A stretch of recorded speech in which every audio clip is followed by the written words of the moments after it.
खुदावंद यीशु मसीह की सलामती आपके साथ हो। Good morning. मत्ती रसूल के इंजीली बयान में से अब हम पहाड़ी वास के बारे में सीखेंगे, जो 5वें, 6ठे और 7वें बाब में है। मत्ती की इंजील में खुदावंद यीशु मसीह के 6 बड़े लेक्चर्स यानी खुतबे हैं।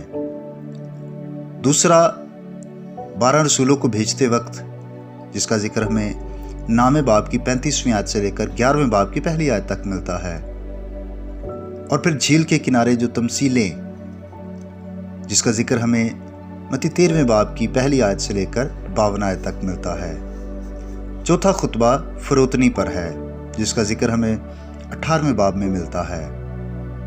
5वां रियाकारी की मजम्मत, जिसका जिक्र हमें 23वें बाब में मिलता है, जिसमें यीशु मसीह ने फकीयों और फरीसियों पर अफसोस किया। और छठा आखिरत पर खुतबा, जिसका जिक्र हमें बाब 24 और 25 में मिलता है। पहाड़ी वास खुदावंद यीशु मसीह के खुतबात में से बहुत ही बेहतरीन, और दुनिया में इससे बढ़कर बेहतरीन कोई अखलाकी तालीम आज तक नहीं दी गई। किसी बड़े शख्स ने यूं कहा कि अगर दुनिया सिर्फ और सिर्फ यीशु अल मसीह के पहाड़ी वास पर अमल करना शुरू हो जाए, तो इस दुनिया में से जंगें, भूख, गुर्बत और बेशुमार मसाइल खुद ब खुद हल हो जाएंगे। ये बहुत ही बेहतरीन खुतबा और तालीम है, और हम सिलसिलावार इसके बारे में सुने और सीखेंगे। लेकिन मैं आपको बताना चाहता हूं कि ये वास गलील के एक पहाड़ पर दिया गया। हमारे खुदावंद यीशु मसीह के पास कोई अच्छी रहायशगाह नहीं थी, कोई मौजू सूटेबल जगह भी नहीं थी जहां वो सहूलत से मनादी कर सके।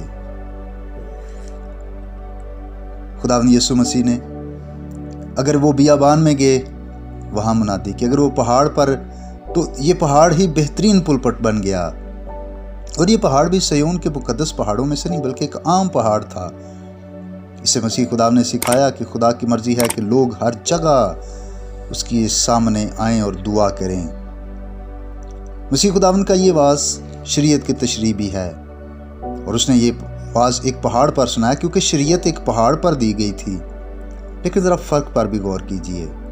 जब शरीयत दी गई तो खुदावंद पहाड़ पर उतरा था, अब खुदावंद पहाड़ पर चढ़ा। उस वक्त खुदावंद ने बिजलियों और गरजों में कलाम किया, लेकिन अब हल्की और धीमी आवाज़ में कलाम किया। उस वक्त लोगों को हुक्म था कि दूर रहें, अब उन्हें दावत है कि करीब आएं। खुदावंद यीशु मसीह के वसीला से ये कैसी मुबारक तब्दीली है। ज़रूर है भाइयों और बहनों, हम भी खुदावंद के करीब आ जाएं, ताकि उसकी तालीम को सुन सकें, जान सकें कि वो क्या कहता है। खुदा आपको बरकत दे। आइए हम दुआ करें। प्यारे आसमानी बाप, हम तेरे बेटे यीशु मसीह के लिए तेरी शुक्रगुजारी करते हैं। तू दुआओं का सुनने वाला है और हमेशा ही हमारी रहनुमाई करता है। ऐ प्यारे बाप, दुआ है कि आज का दिन भी हम तेरी मर्जी के मुताबिक बसर करें। गुनाह और बदी से हमारी हिफाजत करना। प्यारे आसमानी बाप, मैं अपने तमाम भाई और बहनों के लिए जो इस पैगाम को सुन रहे हैं, बरकत की दुआ मांगता हूँ। इनके घरानों को, इनके कारोबार को, इनकी ड्यूटीज़ को, इनकी स्टडी को, इनकी सेहत को ऐ खुदा बाबरकत बना, और आसमान को खोलकर इनकी हर तरह की ज़रूरतों को तो आप ही अपने हजूर से पूरा करता रहे। मसीह खुदावंद के नाम से आमीन। मेरा नाम पास्टर बिशारत है, और ये पैगाम आपको इवेंजेलिकल चर्च अटक की तरफ से भेजा गया। अब तक हमारा चैनल सब्सक्राइब नहीं किया तो अभी सब्सक्राइब करें, और बेल आइकॉन को क्लिक करके हमारी लेटेस्ट वीडियोस के बारे में अपडेट